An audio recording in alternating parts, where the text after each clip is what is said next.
Happening tonight, Wayside Christian Mission honored Dr. Martin Luther King Jr. with its annual celebration tonight. The event was full of singing, reflection, and the wise words once spoken by Dr. King, who marched for change in Louisville often during the 1960s. WHS 1119's Bobby McSwine and photojournalist Ian Hardwick were there. And Bobby, this was certainly a night to look at what he said and measure the changes so far.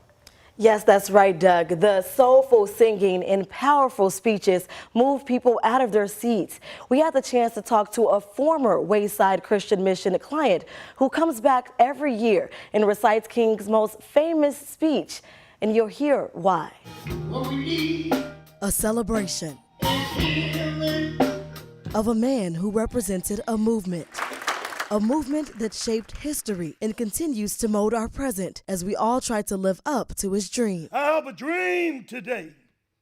I have a dream that one day every valley should be exalted.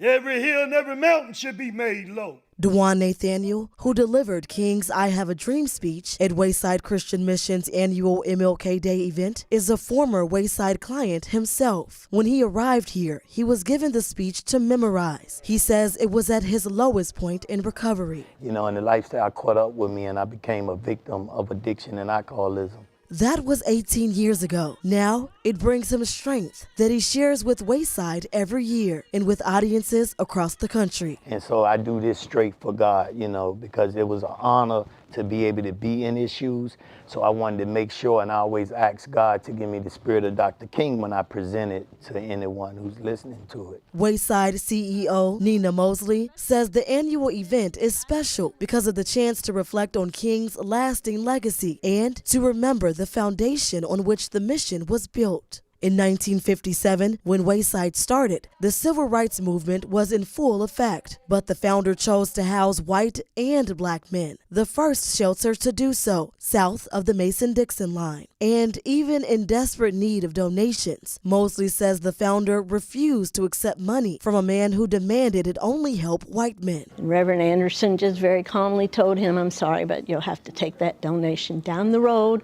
We serve all of God's children here." And that's what we've tried to live up to throughout the years, because you know, God doesn't see people by the color of their skin. Mosley says the mission will always stand on those principles and remind their clients to be courageous enough to dream. Free at last, free at last. Thank God Almighty, we are free at last. Like Dr. King. And Dewan's journey doesn't end with embodying Dr. King through his speeches. He started his own recovery program called Flip the Script, where he encourages men to turn their lives around. In studio, Bobby McSwine, the WHS 1119 on your side.